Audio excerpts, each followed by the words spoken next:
Hey everybody, welcome back. So today's the second handling interaction session with our Tegu. We're kind of bouncing off of the video yesterday when we brought him home, put him in the enclosure. So we're sitting down, we brought him some lunch, we're going to see how he does and talk a little bit more about working through socializing these guys today on Intrepid Exotics. Whether you're a lifelong keeper or just getting started, help us encourage responsible keeping, conservation, and public education in the interest of keeping our reptiles safe and healthy as we protect them for future generations. You're invited to spend time with us as we experience these awesome animals together on Intrepid Exotics. Now, a couple things to keep in mind here. One is this just happened to be the enclosure that I had freed up for him. It's kind of a spur of the moment thing, so it is smaller than I want to see him in. Right now in the process of figuring out how I'm going to expand this thing out, give him more room, give him more depth of substrate and stuff like that, because he is a bigger Tegu and he needs to be able to move around and so forth. So we're going to be working on that. But as you guys seen yesterday, he was really stressed out from the move. I just wanted to kind of get him in here and get him relaxing. One of the things that you'll find when we start working with socializing lizards that really don't want a whole lot to do with us, and he's going out of frame right now. He says, I'm taking my egg and going home.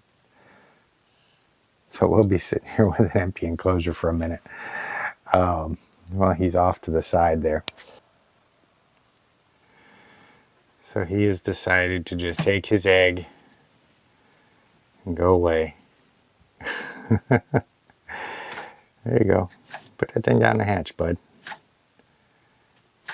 You know how to do this. You're notorious egg eaters. There you go.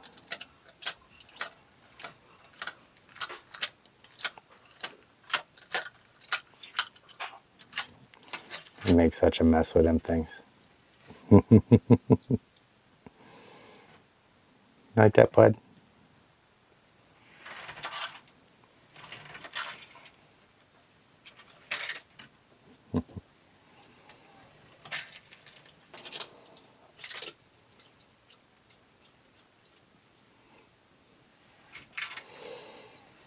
And when we talk about Tegus out in the wild, when they talk about the potential for the invasivity, if that's even a word, of these guys, the potential for them to be invasive, this is one of the things that people worry about, is they are notorious nest raiders.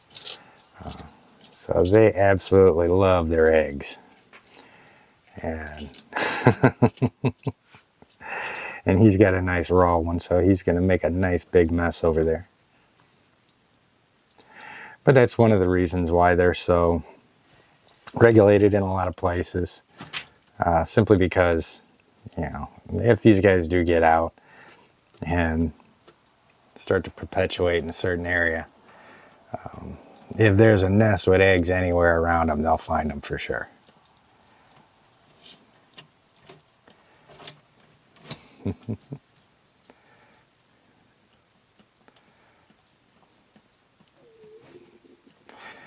And see, this is another good thing too, with, you know, giving him them raw eggs that make a big mess. It gives him something else to focus on other than me. He's pretty happy about that being down there. And as soon as he finishes that up, he will be back over here to hit up his food bowl again. And he's a little bit lean, so we're gonna probably start him. I'm gonna start him on 2 fairly decent sized meals a week and see how he does with that. See, and this is that time where, you know, I'm kind of trying to ignore him for the most part. Want him to be able to do his thing, get used to seeing me and all this stuff. As you notice, I haven't even tried to interact with him right now. I just want him to see me. And hopefully over time, as we go with this guy, he'll get used to seeing me. You know, these guys aren't naturally killers by any stretch of the imagination. A lot of them that you'll see are really puppy dog tame. He's just probably suffering from a bit of a lack of interaction, and it'll all end up working out with him. But right now, he's starting to get more comfortable, hovering over his food bowl. And hopefully here when he gets done eating, we'll see a little bit of curiosity start to peak. Of course, you know, as soon as the video goes off, I'll turn his basking bulb back on so he can sit there and start to warm up, start digesting that food. But he's doing pretty good. Ain't that right, bud?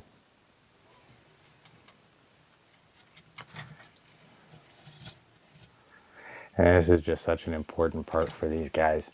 You know, I know you'll see in a lot of the handling videos and stuff where, you know, you'll get the babies and you'll start immediately start kind of desensitizing them and, you know, getting them used to the contact and everything. But this guy, you know, he's a young adult, so, you know, he's kind of got his conception already. You know, he's got some trepidation about dealing with people. So the first thing we want to do is just teach him that he doesn't have anything to worry about by seeing us. And part of that is by just respecting their space and really waiting for them to come to you as much as you can. Once they start doing that, once they start coming to us, then we can go ahead and respond by paying attention to them and all that other stuff. But, you know, for the time being, as hesitant as he is about me, I definitely don't want to go in and impose myself on him. Because what'll end up happening is, you know, he'll feel like I'm invading his space. He'll retreat, and then that retreat will be what sticks in his head, as opposed to, you know, if he starts to show some genuine curiosity and start coming up and interacting that way, then that's going to leave a much more lasting impression, much more positive lasting impression with him.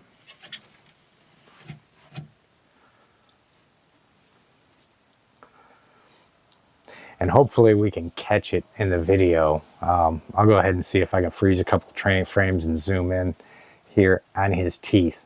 Tegus have got especially powerful jaws. They've got really gnarly teeth in there. So it's definitely an animal that you don't want to get bit by.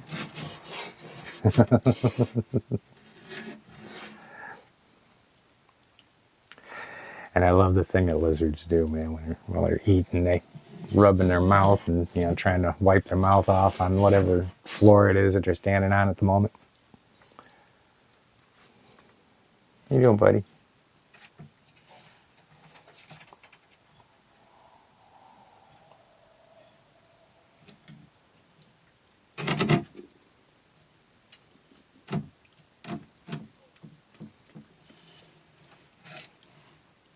Doing good? Being a good boy? And it's kind of tricky with these guys too, because you don't want to just stare at them. You don't want to, you know, just hold that eye contact, especially if there's a little bit of trepidation there. It's, you know, it's one of those things where you want to pay attention to them and you want to see what their eyes are doing, but you really want to try not to just stare at them. That's kind of like a universally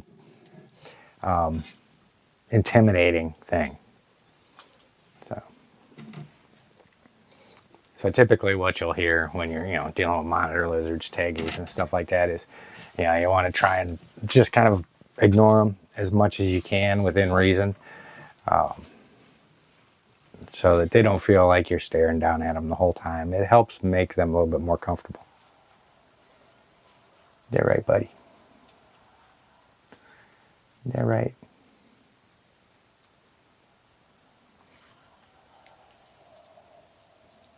He's a good boy.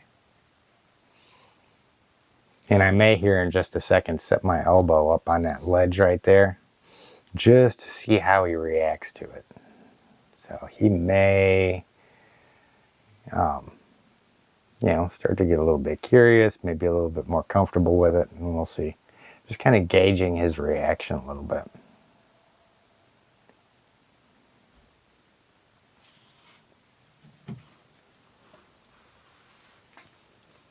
Tell you what. Take some tongs. Let's see about reaching in there. Try a little tongue feed. Some.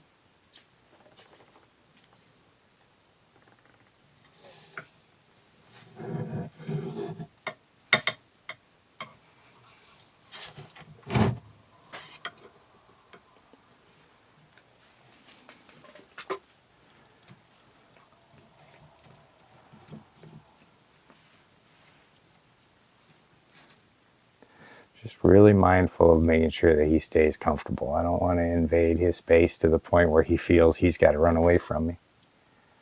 Ain't that right, buddy? You feel better? It's all good, ain't it?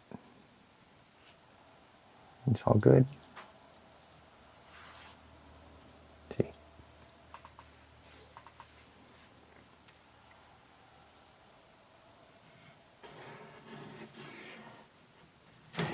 And what I want to do is after I get a couple days under our belt here of him just kind of seeing me and starting to get used to me, I've got Niall's enclosure that I can close off over there. And we've got some floor space. So that's the part that'll be really cool, is when I can get him over there and just kind of sit there in the same space with him and let him roam around, check stuff out. And hopefully he gets to the point in there where he starts to get comfortable interacting with me and all that.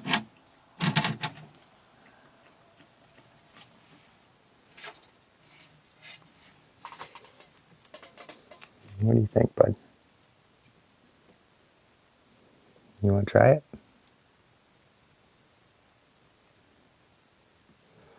Want to try eating off the tongs? There you go.